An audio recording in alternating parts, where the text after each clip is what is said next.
Don't rely on government at retirement.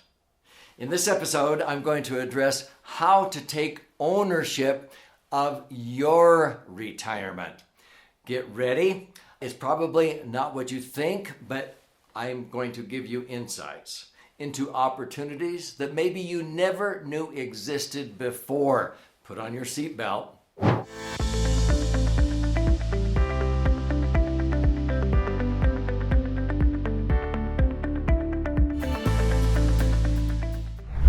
So my name's Doug Andrew, and I've been a financial strategist, a retirement planning specialist now for more than 47 years. And in helping people prepare for those golden years to retire, oftentimes I see people counting too much or relying too much on what the government is going to provide. And for many, many years, I've taught families and retired couples to take ownership of their own retirement, that Social Security is just sort of icing on the cake. It's sort of a bonus. It shouldn't be the basis for your retirement income. It should be the bonus. So let's talk a little bit about how Social Security started and why I don't want you relying on just Social Security benefits, that if you get them, there's better ways you can use that money. But I want you to take ownership, because relying on government is not going to cut it because of several things that most people don't think about. So when did Social Security originate?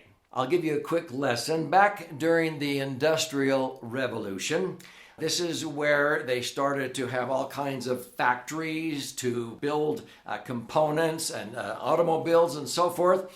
That was the Industrial Revolution. And they found that as people came and they started doing the same old repetitious thing, a lot of times they got disenchanted, they were worn out. And so just like when they would retire worn out equipment, so a piece of equipment wears out, they retire it. That's what retire means. Have you ever thought of it that way? Retire means put out of use. Now, when you think about, do you want to be put out of use? Well, what they did during the Industrial Revolution is they said, well, golly, we're retiring equipment. Why don't we retire people? Now, before that, most people didn't think of retiring. If they worked in their farm or out on their ranch or whatever, they just kept working till the day they took their last breath. But all of a sudden, they started saying, well, let's retire people. Let's put them out of use and hire younger people for cheaper wages. And so that's when all of a sudden, corporations, they would have pension plans. But this is when Social Security started. And when Social Security first started, my heavens, there were like 60 workers to every one recipient. But within a decade, there were 16 workers to every recipient. But by 1986, there were 6 workers to every recipient. And then in the 1990s, it was 3 were pulling the wagon for every one riding in the wagon. Do you know what it is now? It's a 1-to-1 ratio. In fact, there's 55% of Americans are living off of the other 45% that contribute.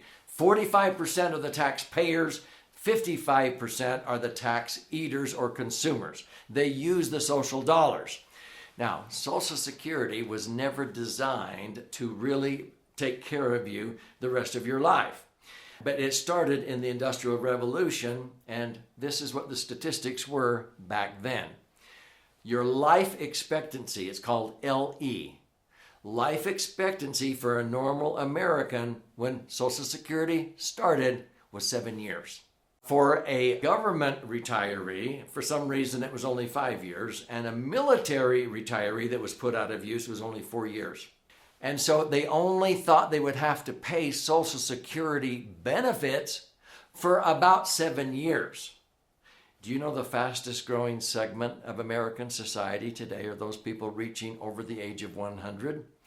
People are living longer. Between a husband and wife, baby boomer couple, one of you is expected to make it to age 96. So people are living longer. They're running up healthcare costs. And the Social Security plan has never been able to keep up with it. In fact, they owe people who faithfully had money withheld from their paychecks for 30 or 40 years, they owe over $130 trillion in future Social Security and Medicare benefits to the people they withheld it from. And the only way they can come up with the money is to either withhold it from current workers, which the upcoming workforce is smaller than the retiring baby boomer workforce. And then they try to print money. It's a train wreck waiting to happen. And yet people sometimes count on Social Security as being there. I've always taught my clients, no, if it's there, count it as a bonus or gravy.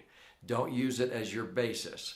Do something far better instead. Take ownership of your retirement instead of relying on the government to take care of you. So how do you do that? So if this is intriguing you, before I explain what you can do to take ownership of your future, make sure you stay with me to the end. I want to gift you a free copy of our most recent 300-page best-selling book, The Laser Fund, which teaches you how to diversify and create the foundation for a tax-free retirement. You contribute a nominal amount towards the shipping and handling, and I'll cover the rest of that, and I'll pay for the book. There's options there to listen and learn and watch and learn. But subscribe to this Three-Dimensional Wealth channel because I post an in-depth answer to a financial question almost on a daily basis. Click like, make a comment, but subscribe to the channel. Now, when the government began to understand that people were relying too much on Social Security, they decided to dangle a carrot out there and get people to start saving with a tax-favored type of plan. Hence, IRAs came out and then 401ks. The premise was, you will likely be in a lower tax bracket when you retire, so it will be best for you to contribute pre-tax dollars like a 401k or tax-deductible contributions to an IRA. And it will accumulate tax deferred, and when you go to retire, then you'll pay tax on what you pull out. Most people, I'll probably be in a lower bracket because that's sort of what was true 30, 35, 40 years ago. Well, that has not been true or axiomatic for more than 25 years. But I think most people are still duped into putting money into traditional IRAs or 401ks. You get a tax break on the contribution. During the distribution, now you pay tax the rest of your life. I had school teachers come to me. And they thought, I can't get by on my school teacher pension, which is going to be 60% of what I was earning when I was teaching school the last few years. And so they would sock away money in a 403B or a 401k or in tax sheltered annuities as a supplement. Well, then they hit retirement, and that income, especially at age 72 now, you must start to withdraw that money because the government wants their share. That was the bargain. And so those are called RMDs, required minimum distributions. That on top of Social Security and their teacher pension. And then they killed all their deductions. They paid off their house. The kids are gone. They're not contributing money to 401ks and 403bs anymore. And so even if they have less income, they don't have the deductions, and they're paying as much or more in tax as they ever saved over 30 years of contributions, the first 2.5, 3 years of retirement, and they pay it back again and again and again. Do you know most people within 12 to 15 years, even 20 years after retirement, have paid back 10 times or more the taxes they saved over 30 years on the contributions? I usually say, were you planning your retirement or Uncle Sam's? And then Roths came around. Yeah, Roths came around in 1997 because the government was hard up for money. Senator Harry Roth says, I have an idea. Smart people realize they're not going to be in a lower tax bracket when they retire. It would be better to just pay tax on the contribution and have my money grow tax-free and access the money tax-free. And Senator Roth says, we'll name it after me.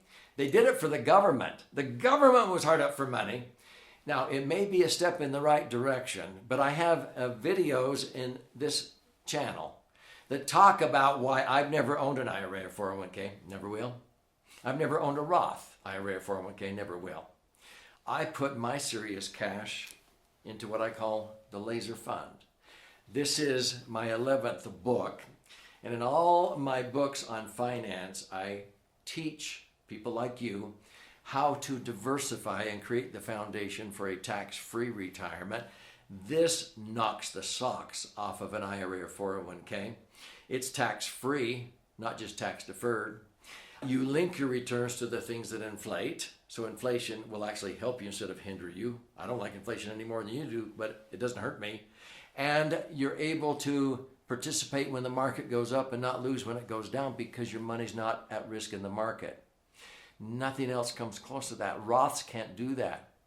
Roths accumulate your money tax-free and allows you to take the money tax-free. Laser funds have been a grandfathered sacred tax-free cash cow in the Internal Revenue Code for over a century. It's the only vehicle that allows you to accumulate your money tax-free, access your money tax-free, and when you die it blossoms, increases in value, and transfers income tax-free. That's why it's my favorite vehicle, not only for retirement planning, but college funding, working capital for business, real estate management, on and on. It's like a financial Swiss Army knife.